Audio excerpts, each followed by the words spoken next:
Lapse the steering wheel here. Give me the steering wheel. Hey, steering wheel. Somebody tell him to give it to him. Come on. Whoa. Your leg, mate, please. Your leg.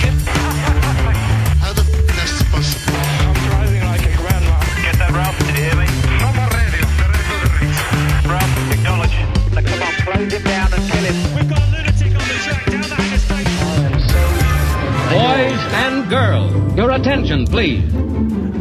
Hello and welcome back inside the Park for May for podcast number 945. This is Todd. No, Todd, not now. A.K.A. Negative Camber. You know what we do on race weekends. We watch one, then we talk about it. Then we watch one, then we talk about it. Come on, Todd. I mean, why not? That's exactly what we do. But before doing that, I am representing. I've got my GBR on. I got my British flag. Oh, other sleeve. It is the British Grand Prix review, and that's what we're going to do. And I know as a Yankee, this is awful close to the 4th of July to be celebrating all things British, but I'm doing it. But before covering the British Grand Prix, I got to go find a real race car From driver. out of the wasteland. You know who this is? Beautiful. He's crazy. It's Hello, everybody. This is Paul Charles, the International. Paul, you look like you just crawled out of the Ardennes forest, like you were over in Bastogne beating the Nazis back to Berlin. Look at you. You just got back from Spa-Francorchamps. I sure did, yeah. The mighty. I was on the plane this morning, and now I'm here this afternoon. Isn't that crazy? Yeah, it is crazy. Except I was on a plane. I don't know if you've ever done it, but Once. it was facing the back, Yes. facing the opposite way, and that just threw me off the whole time. I know. I'm used to feeling stuff in the back of my back, Yeah. And it was like so weird the whole time. I couldn't figure it out. Don't like it. I know. And you slow down, it's like, whoa, it's like, Yeah, it's like, what's going on? Am I spinning? Yeah. Did I just spin and I'm going backwards into the barrier? I don't know what's going it's on. a little It's unnerving. feeling. You it kind of feel like, like Ollie Behrman and Esteban spinning, in silhouette, right. kind of that sort of thing. Yeah, that's crazy. So you were over there Gene for the Haas going, oh, right. not again. Not I thought we got again. rid of those guys. Yeah. You were over there for the Fun Cup.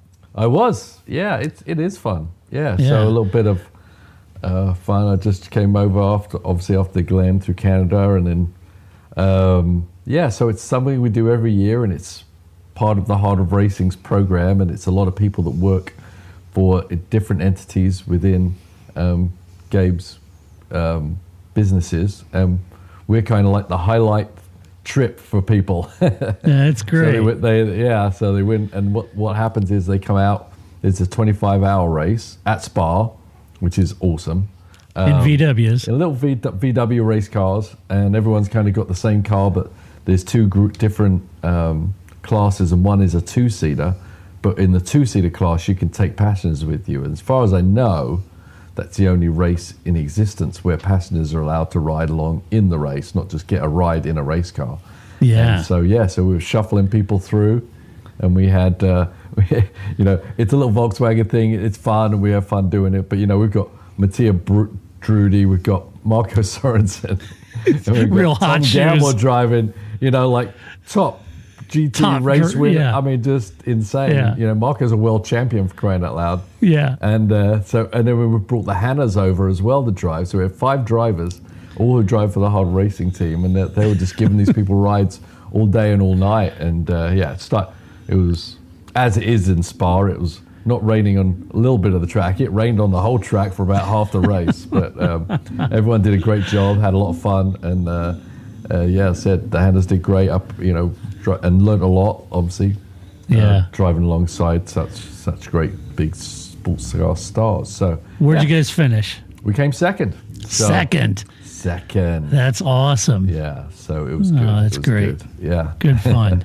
The guys like Mattia had never done it before. Tom had never done it before. Marco comes back every year because he just has a riot doing it. Yeah. 'Cause he's out there, tossing it sideways with the passengers, and it's just good time. It's nice to sometimes go do a race that doesn't have a lot of consequences, Right. and just race for the sake of racing. That's why those guys like doing it too. Yeah, that's great. Yeah, That's great. Well, it rained at the British Grand Prix too. sure did. It was raining all over Europe, quite honestly. Yeah. Yeah. Yeah. It was quite an affair. And, as the British Grand Prix, we did have a little bit of Controversy to talk about. So let's jump into the British Grand Prix and talk about the British Grand Prix that was the 2025 Let's do it. British Grand Prix. Queen and country. King country. Little formation lap. Our formation lap doesn't start behind the safety car. We go right at it.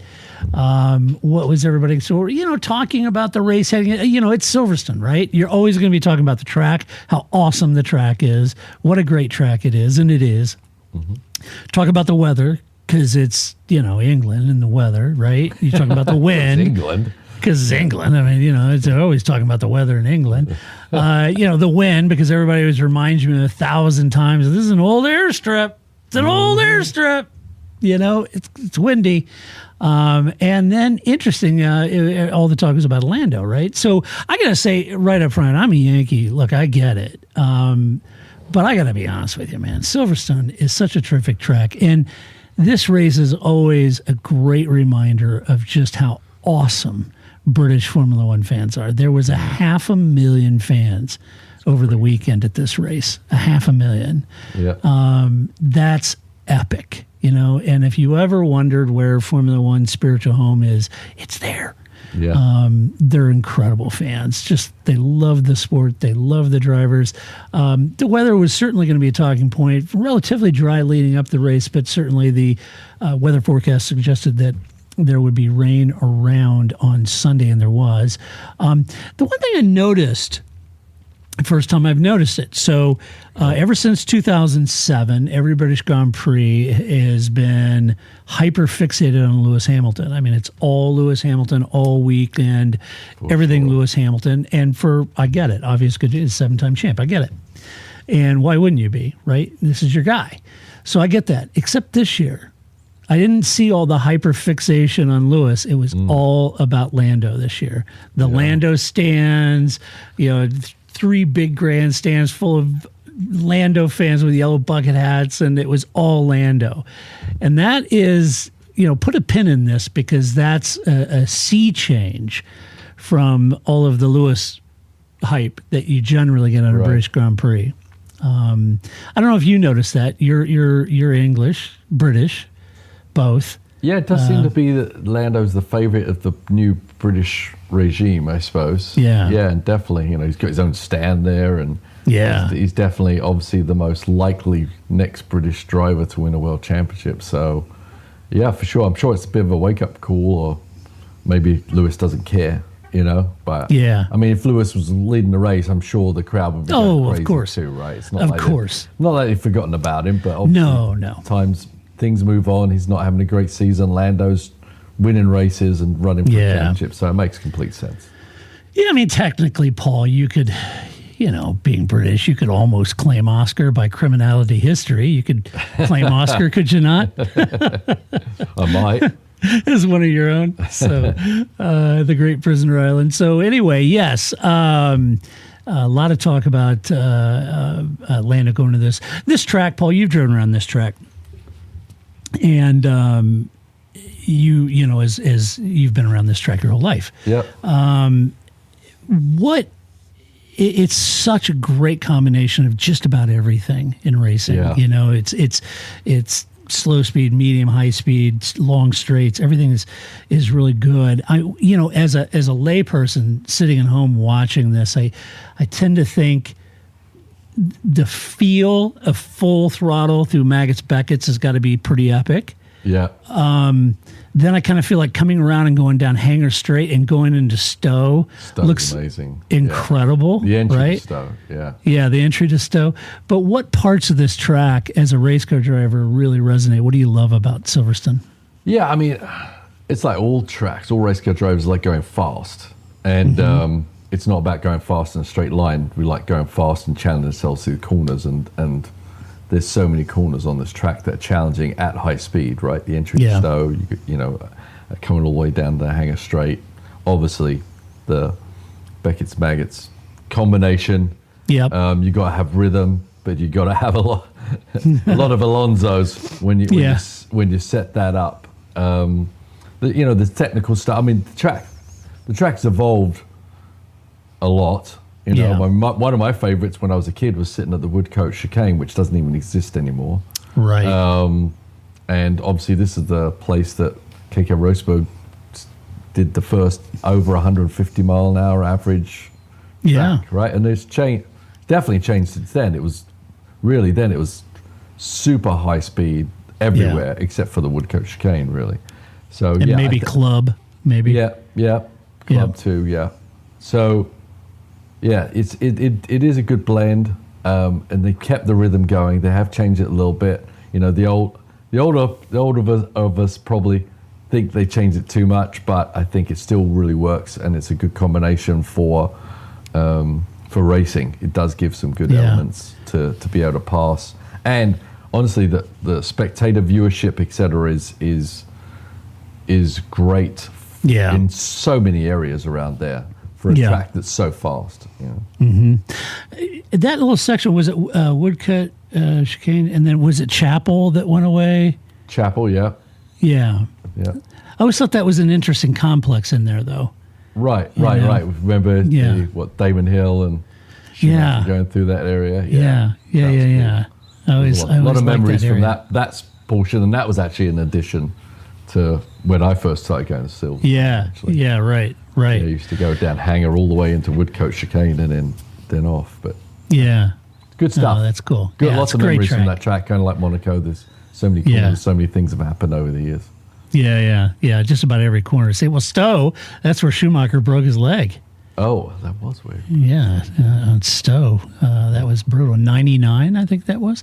Yeah. So, yeah. And then Eddie Irvine took the reins of Ferrari at that point. He did. And then Michael came back and was really the support driver at that point, helping. And I remember Eddie Irvine saying, that guy sucks. Not only is he he's a world champion, he's like the best number 2 driver ever. It was so funny. Yeah, that was a weird season, wasn't it? It was a weird season. Let's jump into the race, how they finished, and we'll cover each team driver, etc. We'll start off at the sharp end, start off with McLaren, with Lando Norris taking his first British Grand Prix win.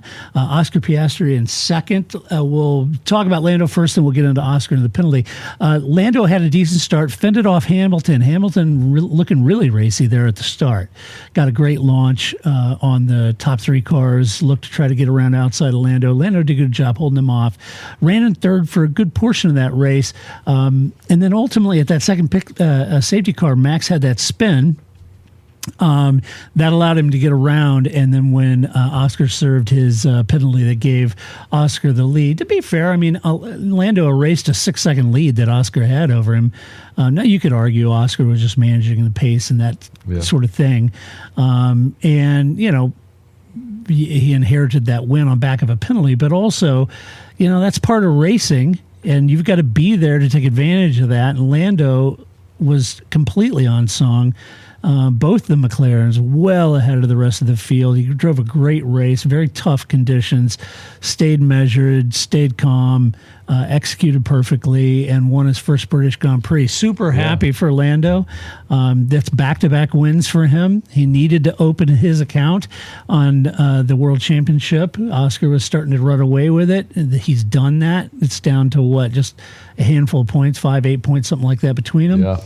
A really good race. Maybe you'd rather Lando, really hunt down Oscar and make a bold pass and win. Of course, that would be great, but a win's a win, Paul, and you got to be there to take advantage. Yeah, you do. Maybe some wonder, how could he be that happy when he just kind of got handed the win for a penalty? But I've been in that situation before, and quite honestly, you don't give a damn. If you win the race and the connotations that go with it, it means you got more points on the board, the championship, and you win in front of your and these things go against you as well. So you take them when you get them, and you don't dwell on the fact that maybe you weren't the one running up front. But as you said, he kept Oscar very honest. Probably one of the easiest wins he's had so far, because he didn't have to pass anybody. Right. He just had to not make a mistake, and that's what he did. And so good for him for the championship. It's good for all of us to be because it's going to get pretty tense here pretty soon with as close as it's becoming. But Oscar still did drive a great race, and unfortunately he got that penalty, which really hurt, and I understand that as well. Yeah, he had that good start, passed Max right up front, Paul, got around him. Really one stop for those fresh enters. Everybody else at the leading edge did. Then the rain started to fall again, pulled out a 13-second lead over everybody. I mean, the McLarens were just in a class of their own. The first safety car procedure seemed to go well.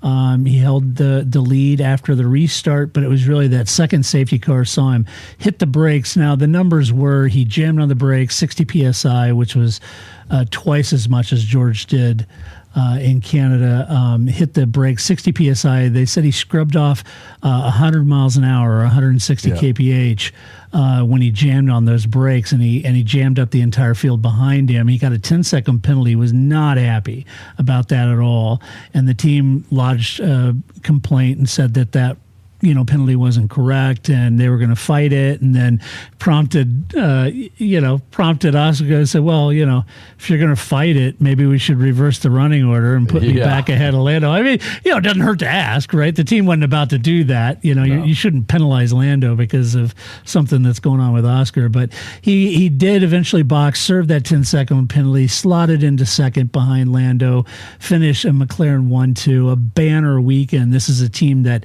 jammed Trafalgar Square for McLaren Day with all their fans, went to Silverstone. This thing was pretty much, if you're writing a script, and who knows, maybe somebody did, it was a McLaren weekend for sure. Let's talk about that penalty, Paul. It was a tough penalty. It was interesting in the cool-down room. You had Oscar talking to Nico Hulkenberg. Right. And Nico didn't know why he got the penalty for. He said, what did you get the penalty? He says, I hit the brakes. The lights on the safety car went off, and I hit the brakes and to give me some space. And Nico even said, we all jammed up behind that. He kind of said, and Nico's a little bit back. Yeah. And so Nico was kind of like, you pretty much jammed us all up back there behind with that move. How did you see that penalty? And then, how did you see the action? Then the penalty is 2 seconds, too much, too little? I mean, his explanation, I'm not quite buying that. He said, well, I was just warming up my brakes like I've been doing, but then it just so happened when he was hitting the brakes that the lights went out. I actually don't think that happened, and I think it was very extreme braking when you're the lead guy coming around in the So I think he was being a little cheeky. He was trying a little bit, and he got caught. Honestly, and maybe the penalty shouldn't have been 10 seconds. Maybe it should have been 5. Because we've seen some pretty harsh stuff go for less than 10 seconds sometimes, so it didn't seem that egregious. I would say it's probably penalty worthy, especially. It's a big thing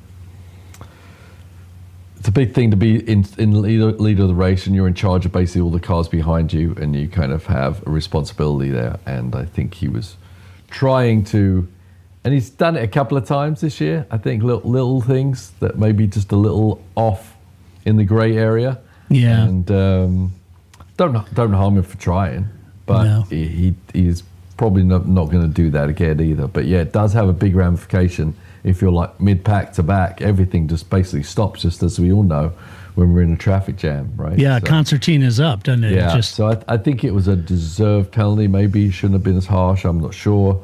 But I definitely don't think he was completely innocent either.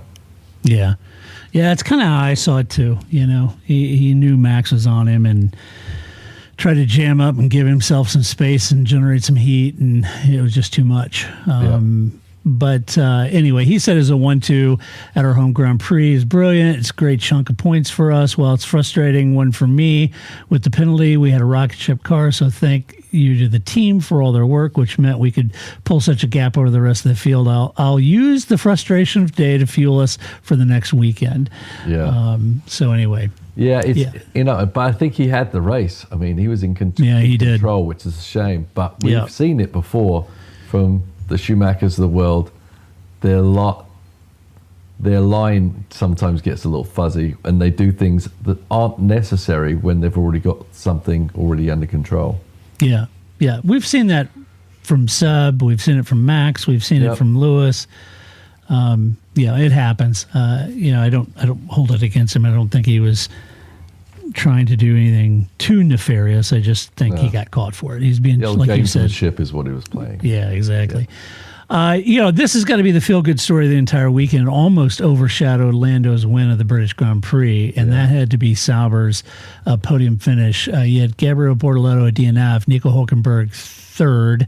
We'll cover Gabriel real quick. He had a tough race, switching to mediums at the formation lap.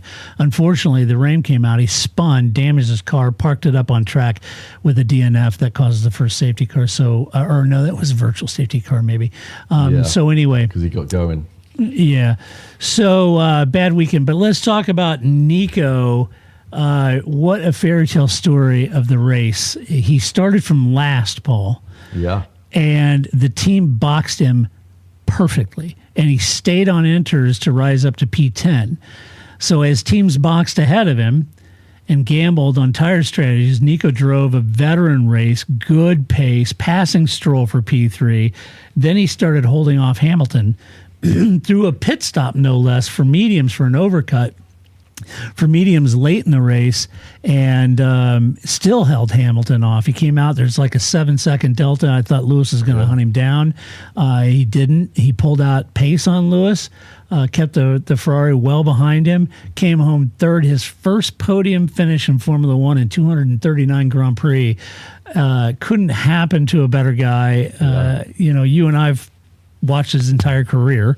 And I've always rated Nico very highly. I've always thought he's a really good guy, good racer, and it's just befuddling he'd never have a podium. So he finally got it. And kudos to the British crowd because, here you got Lando winning the Grand Prix. They're elated, but the cheers for Nico, here's a German driver, driving for Sauber, which is going to be Audi, right? And here the whole British fan base went crazy with applause and cheers for Nico because they knew what it meant to him, and they're true race fans, And I just love that about the British fans over there. So a great result, Paul. Yeah, I mean, that's, as you said, the British fans, the heart of Formula One is there, and the crowd know. Are very, not intelligent, but they're very aware of history of Formula One and who does what. And so, that was great to see. I mean, who thought we'd get it in this car, though? In the Sauber. It's like, he's driven some better cars, that's for sure. And he's missed the spot a little bit on the musical chairs game, and ended up in the wrong car at the wrong time, or didn't actually get the shot to be in the right car at the right time. I mean, the cars, this is very, very surprising. Not surprising Nico Hulkenberg's on the podium, but so very surprising he's done it now and in that car. But that said, we've talked about it the last few weeks, he's been doing very well. It's not just this is the first good result. They've actually started getting some decent results. And 4 or 5 races now. Yeah, I mean, you sneak yourself into a position like that through strategy, you still shouldn't be able to hold off Lewis Hamilton. You still have to have a good car. And so kudos to the Sauber team for persevering and keep pushing. And actually giving these guys a chance to actually compete. And Hulkenberg's paid them back tenfold, right? I mean, so happy for him. So happy for him. Well, that jumps him, Paul, up to 6th in the constructors? Yeah, something like that. Yeah. This is Sauber we're talking about. Right. That's awesome. They basically got points in the last race of the year last year, I think, right? Is that right? Yeah. And that was it. Nico always, we always say if there's a good car, if he's in a good car, he's going to get you a result. He's going to deliver. He absolutely did that. Yeah. And the strategy was perfect, and he drove exceedingly well, which he has been done for a little while this year already. So absolutely, so happy for him. He so didn't deserve the moniker of the most. I know. How many races he's got under there and not being on a podium, and now Sutil's got it evidently. Oh, is it Sutil? Which is much more deserved. Yes. I don't see him making a comeback either. No. Hide the champagne flutes. Yeah, I don't either. Yeah, so great result for him, and as you point out, it's a fabulous result for all the men and women in that team. They've worked really hard, and testament to Jonathan Wheatley, Mattia Binotto, starting to see success. Yeah. We've been talking about it now for the last 4 or 5 races. That Sauber's starting to percolate. It's starting to come up. Whatever they're doing is starting to work. Some of the upgrades have worked. The team's methodically going after this. The strategy's getting tighter. Just things are happening, and it's perfect on the eve of Audi coming in as a full Audi Works team. So it's great. Yeah, it's great. Great for them. Not so great for Ferrari. Charles Leclerc down in P14, Lewis Hamilton P4. Charles, like a few others, Charles boxed on the formation lap for mediums, but it was the wrong gamble for everyone that did this. I mean, this just worked horribly. And I'm not that I'm a Delphic Oracle, but I'm sitting at home watching all these guys dive in on the formation line. I was like, ooh, no, that's a bad move. Yeah. I wouldn't do that. This isn't MotoGP, and you're not Marc Marquez here. This isn't going to work, and it didn't. Charles sunk through the field, had a few off-track excursions, boxed, ran midfield or worse for most of the day. Very ragged race. Running off track. I saw somebody, I don't know who did it. I saw something on social media that had a map of Silverstone, and it says Silverstone for normal people. And then it had in red ink this line that sort of followed it, but kind of went off over here and down here and around and looped around. And it said it's just Charles Leclerc's lap around. It was pretty harsh, but it was. Kudos to them. That was funny. But anyway, miserable race for him, Paul. Yeah, I don't know what got into him. He was not happy. Yeah. I mean, he was mentally destroyed before he even started the race, I think. Yeah. He certainly didn't get any better. So I'm not sure what was going on there. But even, he was saying, well, I just didn't have a car to get a good result. Well, I think Lewis got a pretty good result in the end, right? So it was possible as long as you keep it on the road, especially with what happened to Max and all that kind of stuff. So I don't know. It's just a real messy, clunky, just error-prone weekend for him. So come back from that, little trooper. But we don't want to go down that road again. Right. He said, quote, I went quite extreme with the setup on my car for the last few races. It paid off in the dry. However, the conditions we saw here today didn't seem to work as well. There's a lot of work ahead of us, end quote. Yeah. Suppose they say the Ferrari in the wet is very, very difficult, so I'm trying to figure out where they're going to miss there. Probably evidenced by Lewis's race. Struggled a lot.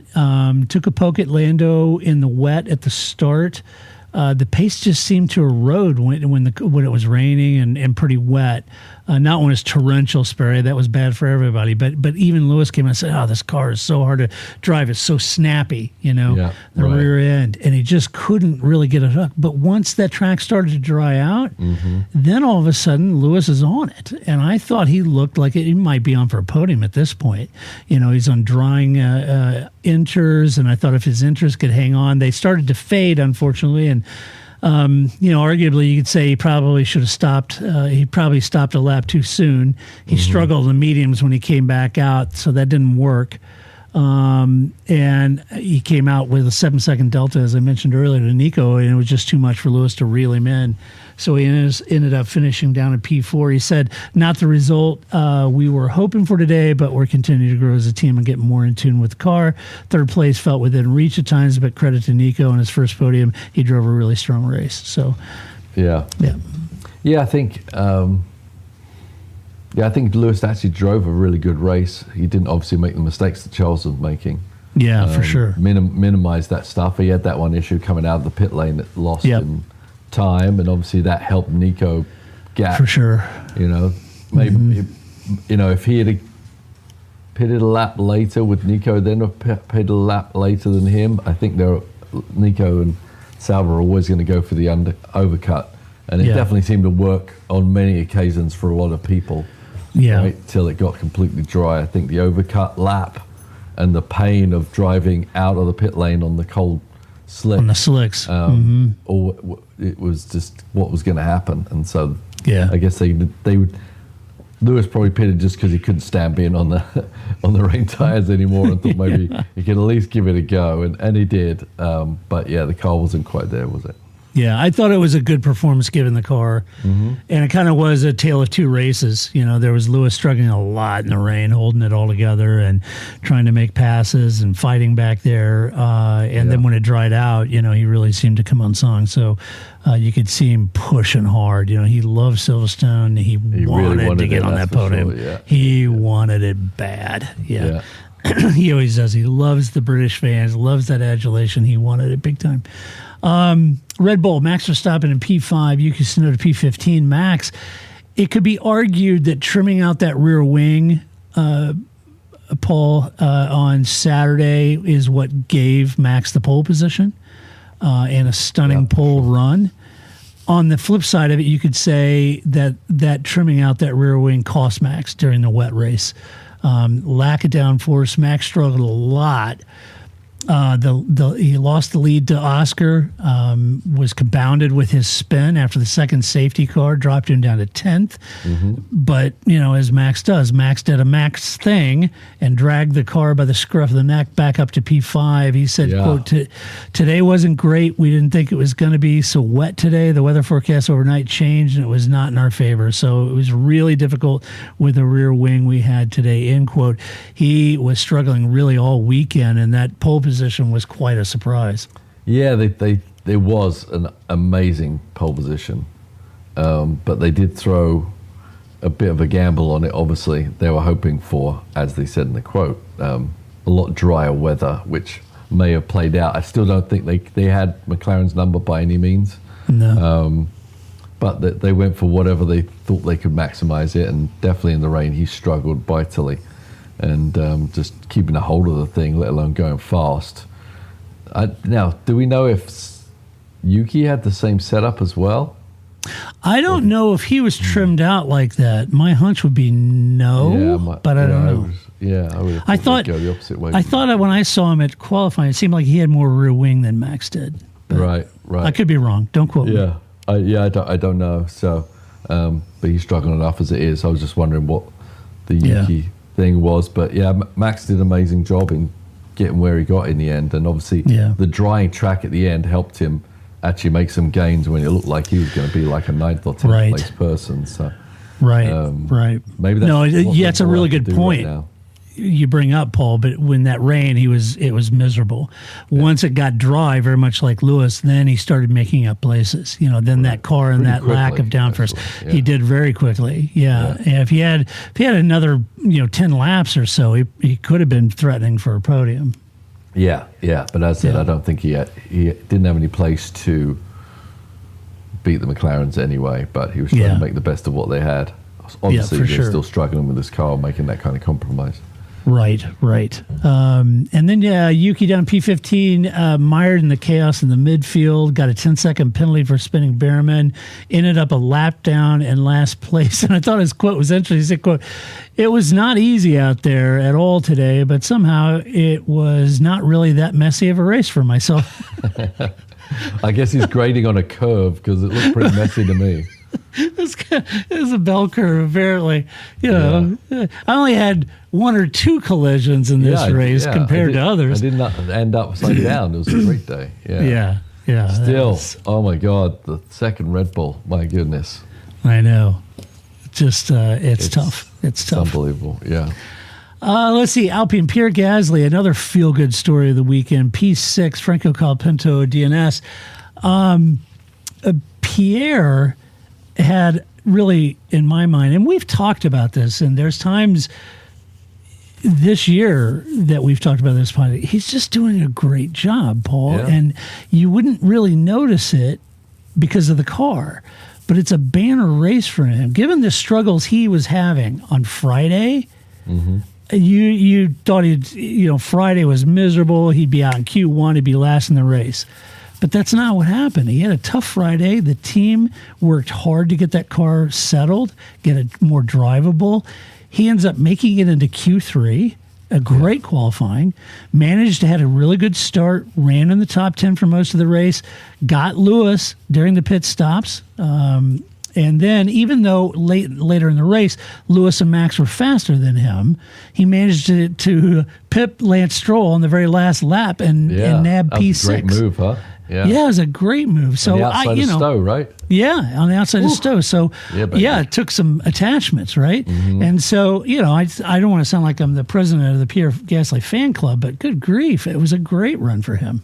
It is. I mean, you can't turn it around with just on your own, obviously, but the team and the driver have to work to try and figure out how to fix that car, and they did a great job turning around and say qualifying was great and essential, and with all the turmoil going on, it rocketed him up, into the top 5, and he kind of made the best of that and scoring more points in a car that probably shouldn't be scoring points right now. Yeah. So Flavio better be giving him a little bit of a raise, I hope. Yeah, me too. Yeah. He said, quote, "We had some nice on-track battles with drivers we don't normally fight with, like Fernando and Lewis and Max." So that was fun. It was all about judging the risk, and we just tried to go for it. We took the risk, paid off with the right strategy calls and great pit stops. So very true. Franco Calpinto, not so lucky for him. He was due to start from the pit lane, did the formation lap, came in, got stuck in gear, couldn't get out of gear. He had done a PU change, so he was starting pit lane, couldn't get out of gear, couldn't start the race. A lot of questions, I would imagine. At this point, Flavio is probably sitting on the pit wall saying, "Get out of car! Get out of car!" I'm thinking. Maybe Flavio's actually got the handbrake in that car. I said, just leave it there. Yeah, just park it. He will not be driving today. We need to save this French engine for our next driver. Right. Yeah. Right. Yeah, tough. Tough. Yeah. Yeah, I mean, obviously a nothing race for him, really, but he wasn't qualifying well. Right. Friday was tough and didn't qualify that great. So, a lot of talk about his continuation in that seat. We'll have to wait and see what happens. Well, speculating will be the next contestant. Valtteri Bottas is what I'm hearing. Okay. That's the rumor that most people say seem legit. Yeah. Being that it's going to have a Mercedes engine in it next year, and et cetera, et cetera. Makes sense to me. And it's a happy place for Toto to plant Valtteri in his mullet so he doesn't have to see him wandering around like a Wes Anderson movie in the garage. So that's good. Let's see. This is a good story too. Aston Martin dual points finish. Fernando Alonso in P9, a less than happy P9 for Fernando. Lance Stroll in 7th. We'll start with Fernando. Fernando not happy with the team strategy. He saw Lance and what they did with Lance. He was up running in 3rd place, but he lost pace when it started to rain. And to be fair, the team strategy for Fernando was just mirroring the leaders. Yeah. Now, you could argue that the car didn't have the pace to pull that strategy, and what they did with Lance was more akin to what they probably should have done with Fernando. And I'm assuming that's what Fernando would say too. With Lance coming from 17th to 3rd, I'm sure he wasn't happy that they didn't try to be a little more aggressive with his strategy. He was the first to change to slicks. When they did, they thought, okay, well, we've ticked off Fernando. Let's do something. Let's pit him now for slicks. Okay, sounds great. Spin the wheel, Bob. Yeah. Yep. Pit now, box. Pit now. Slicks. Yeah, it was too aggressive, too early. Then he struggled, sunk lower, left a lot of work for him to do, get a P9. Not a happy bunny was Fernando, but he did get up into the points. And how would you have done something markedly different there, Paul? With Fernando? I mean, I think, the second time when they pitted him for slicks, I think that was just a knee-jerk reaction to, as you say, just to do something. Yeah. I don't think he was in a horrible position. Just some people who didn't have anything to lose were rolling the dice, and it worked. And that's why seeing Lance ahead of him is probably the big thing in his head. It's like, how the hell did Lance get by me? And, how did Lance get up there? Yeah, my team's running the same strategy. So I think the second one was go ahead. the worst one. Yeah, the second one. Yeah. I was just going to tell you what he said. I quote, "I feel like it was a missed opportunity today. Despite scoring points, it was difficult to read with the rain falling again, and we lost some positions in the first stop. For the second pit stop, we pitted too soon, and I lost a lot of time on a slightly damp track on slick tires," end quote. So that kind of sums it up, I think. All true. It's all true. And meanwhile, over on Lance's, now we've said this many times since Lance got into, so we first saw it in Canada, I think. I remember seeing changing condition. We've said this many times about Lance. He just does very well in changing conditions. I don't know why. Yeah. He just really excels in this kind of race where it's, wet, dry, dry, wet, or dry, wet, dry, or vice versa. He just really seems to come on song, Paul. He was doing great running up in P3. He didn't have the sheer pace to hold on to that podium, but you could argue probably should have held on to it over Sauber. But Nico's no slouch, and he was gunning for it. Probably, I would argue on the motivation scale, I would argue that Nico was quite a bit more motivated about that podium than maybe what Lance was. Yeah. Shame he can't get this kind of performance on every race, but he was running third for quite a while. Great call from the team. They boxed him during that drying before the rain. It was damp, started drying out. They gambled, softs, right? boxed for softs, ran a handful of laps flat out on softs, and ramped him up to P3. And then the rain came, and he boxed like everybody else for inters. So he went from 17th to 3rd. He didn't have the pace to hold off the quicker cars, as I said. Ended up down in P7, but a really good run for Lance. Yeah, no, it was. And I think the call on softs make complete sense to me. Some other cars went on to hards. Mercedes. Didn't make any sense to me unless they thought they were just going to run till the end of the race on those things. I'm not quite maybe sure what they were doing. But yeah, I mean, he does. I'm still not sure I can explain that really. Maybe he just has a good vision of how the track was, and maybe he's not the fastest driver in the world that can put down the lap, but he actually has a good eye for race management, which could be the case. He's been around it long enough for sure. Yeah, I wasn't watching his lines closely during it was wet. I don't know if he was constantly changing his lines like the top, rain drivers do, finding grip where it wasn't, or whatever's going on in that mysterious mind of Lance Stroll. Yeah. When it's changing conditions, he feels it, and he does well. Yeah, it'd be interesting to go back and go on board with him and see what he was doing. If he was doing anything, maybe it was just the strategy was just perfect and he just executed it. But it does seem to be a definite line of performance that he always does that. Yeah. Let's see. Williams, Alex Albon in P8, Carlos Sainz in P12. Alex tried to stay out on his inters when everyone else boxed for new inters. He was running as high as 3rd, but then dropped down the field when he finally did box. Redemption really came with perfect timing for slicks, and that left him in the top 10. He was able to pass Alonso on the last lap for P8. A great race for him. He said, "I'm happy with our race today. We got a balance right between risky and safe and bounced back from a tricky day yesterday. Towards the end of the race, we had really good pace, good rhythm, and managed to get Alonso on the last lap," end quote. There you go.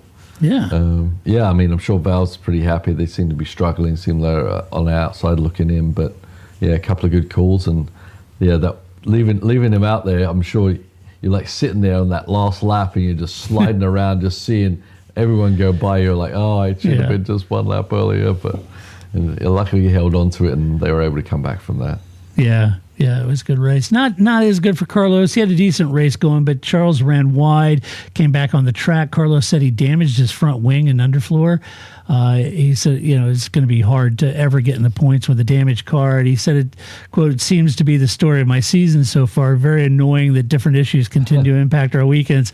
I'm driving well. I know better days will come, but it's frustrating at this point. I'm looking forward to the 2-week reset and hopefully I can come back better."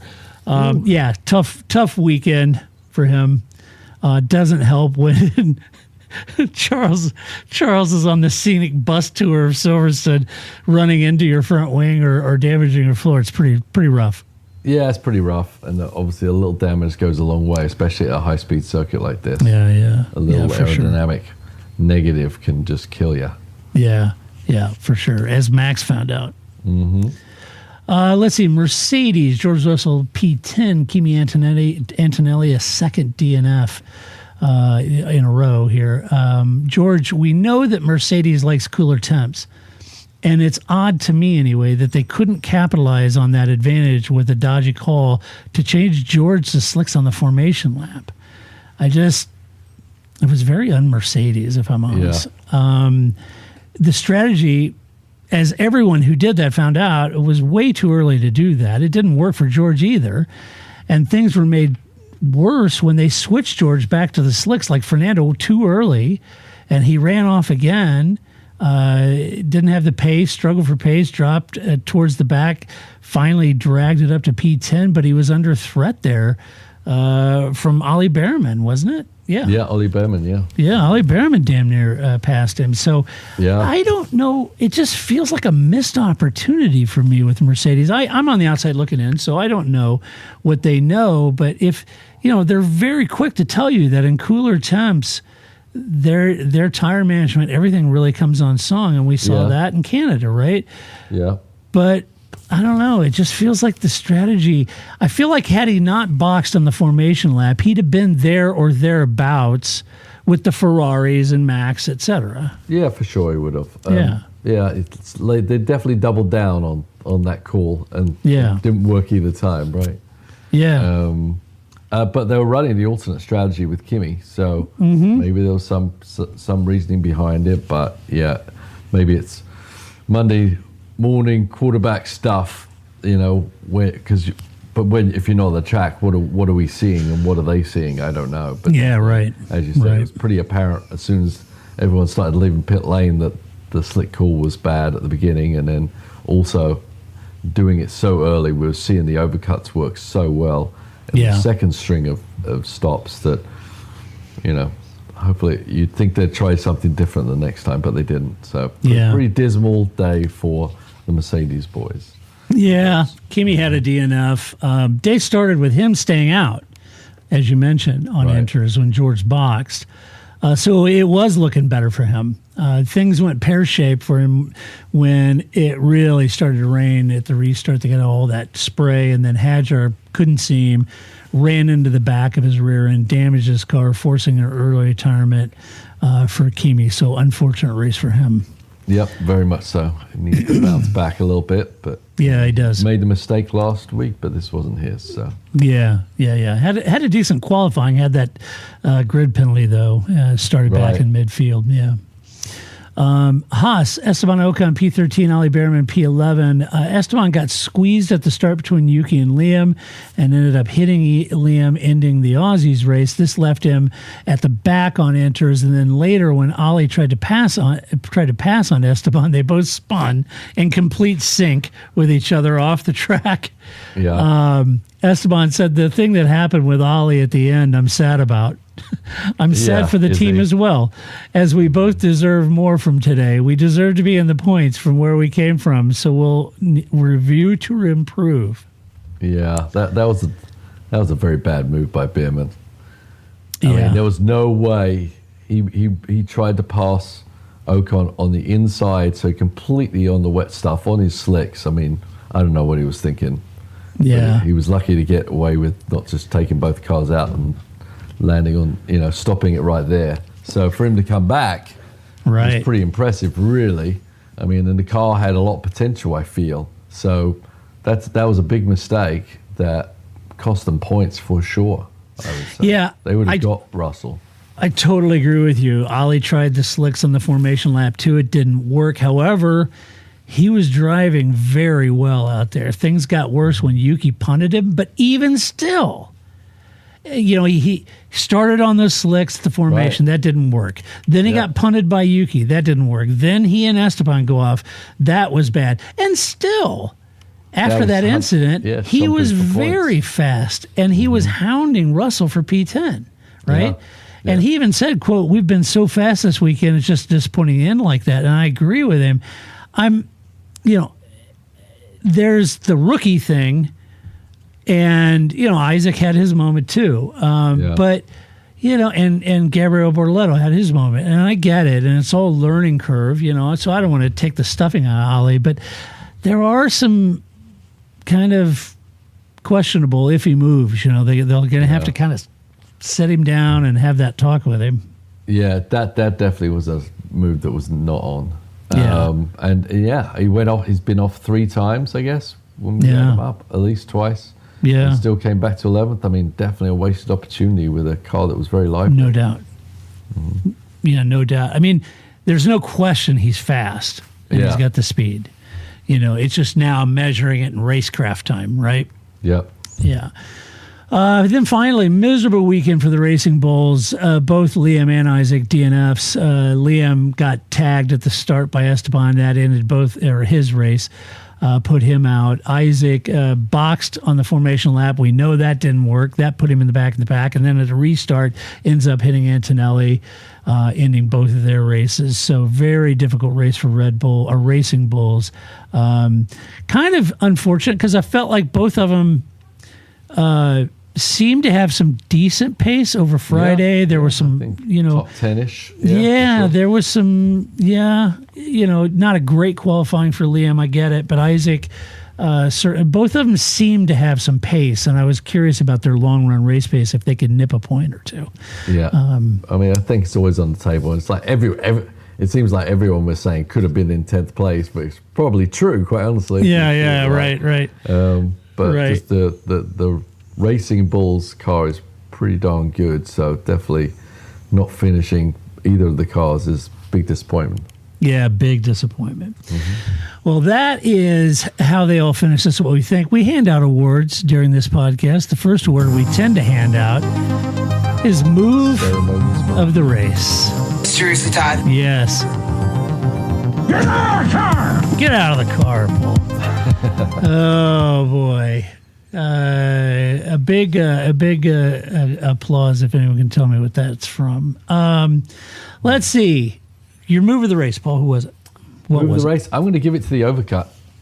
Oh, nice. And the team's calling it, and the driver's executing it because I think it was just so strong. powerful there, and worked for Nico, worked for a few others as well. So the undercut and the rain, it's it usually works that way, but it was so apparent here of how well that works. I mean, just the outlap on the slick tires is so vulnerable, and then that extra lap of track drying before the overcutter jumps in, it was a slam dunk, really. Yeah. My move was the formation lap boxing. It just didn't work, and several people tried it. So it's a bad move of the race now. Yeah, it was a bad move of the race. I was on the couch going, no, don't do that. That's not going to work out well. I watched the formation lap. There's still a lot of water out there, especially in Sector 3. I just didn't think that was going to work. Don't like that. No, they don't. So that was mine. All right. Well, the next award we hand out, we like to call the donkey of the race because it seems fitting. All right, Paul. Who'd you have? I got Charles. Yeah, a worthy. That was a hash of a weekend. That was. So it was really go ragged. Have a shower, clean yourself up. Yeah. Get your head screwed on right. Come on, Charles. You're better than this. He is so much better than that. Yeah, that was ragged. My donkey of the race was the Mercedes. I just don't know what happened there. It's cooler temps, rain, it starts to dry out. Boxing in the formation. Maybe Toto laps. with his hoodie up, he couldn't see everything. I think it's the flat cap. Vision. Yeah. Every time the team tries to do that retro fashion wear thing, that's true. They end up messing Germany? it up. That was oh my God. Or Austria or something. I don't know what it was, but I think it was Hungary. German I don't know. It was German. Yeah. That's crazy. Every time they go for that whole retro fashion thing, they don't do well. No. So let's just leave the leader and the flat caps at home next time, and let's go racing. That was not good. All right, the final award we hand this one out. It is Drive of the Race. Get in there, Lewis. Yes, Drive of the Race. Who'd you have, Paul? I think we both had the same. Yeah, how can you not give it to Nico Hulkenberg? Got to. You got to. Gotta. And I might even give it to his daughter. Did you see the little? I did. Wasn't that great? Oh my god! Oh, that was unbelievable. Oh, so that cute. Was so good. I know. Yeah. His daughter's jumping up and down for daddy as he's holding up the trophy. It's just, as a father of daughters, both of us, a father of daughters, it's so, it's magical. It's wonderful. Yeah. Very sweet. Great to see. So kudos to Nico Hulkenberg. It's fabulous. And it was great because K-Mag was there. And I saw a picture of him and K-Mags, and K-Mags was congratulating him. So, and I saw right as they were getting out of the cars, Nico got out, and Max was one of the first drivers over there to congratulate him. And that's, he's a well-liked guy, right? And that's, he's been there a lot of years, and it'd be easy to grow a lot of enemies when you're competing at that level. Yeah, he's done well at Le Mans, too. Yeah, not too shabby. Yeah. So, all right. Well, that does it for this, but we'll be back. If you like this podcast, share it with a friend. Tell somebody about it. Go to your favorite player. Give us a good rating. We'd appreciate that. Also, you can catch us on Instagram, on TikTok, your favorite socials, X, all that good stuff. Huge shout out to our Patreon supporters. I know times are tough. We're starting to lose Patreon supporters, and I know times are tough, but if you like the podcast, you feel like helping us out, we wouldn't and couldn't do this podcast without our Patreon supporters. So you can go to our website, the Park for May, on the right-hand side or at the bottom. It says support us, and you can support us in multiple ways. And so we'd appreciate that. Patreon supporters get the podcast with no ads or anything like it in them. No, there's no ads or embedded ads or anything like that. So if you'd like to listen with no ads and all that, you can become a Patreon supporter and you get no ads, which is nice. So anyway, we will be back. We have a little bit of a hiatus, a couple of weeks until it's right back to Spa. All right. Well, so, let's, maybe you could call and give them a few tips. You were just there. Yeah. Maybe I will. Yeah. What's your favorite turn at Spa? Oh, geez. Pujon. No. Stavilo. No. Camel Straight. I mean, you have to pick a Rouge because, I know in Formula One it's flat and probably easy flat, but when I drove it, it wasn't flat and it wasn't easy. And it was like you come around the hairpin and you're like, okay, here it comes again. Yeah. And you're like, because if you get it a little bit wrong, it can go very, very wrong. And it's just an amazing, the whole thing. Eau Rouge Radion. Eau Rouge Radion, yeah. And when you get it right, it's like, woo, I'm the man. And especially in the cars you're driving with all the suspension compression down at the bottom and at Radion as it lifts, Oh, the big lift is quite Yeah. big. If you don't have the car pointing the right way, you don't know where the car's going to end up. Yeah. But when you drive around it and every turn is great. That's what I'm saying. It's like, it's so hard because you're just happy to be on any of these corners a fun to drive. So what a track. It's a great track. Yeah. All right. Well, we'll be back next week to do this all over again, and I'll go find Grace, and we'll get her thoughts on the British Grand Prix and McLaren domination. I'm sure she'll be happy to talk about it, and she'll probably want to talk about MotoGP too, I would imagine. That's what she does. So, all right. Well, until that time, this is Todd, a.k.a. Negative Gamer, saying so long.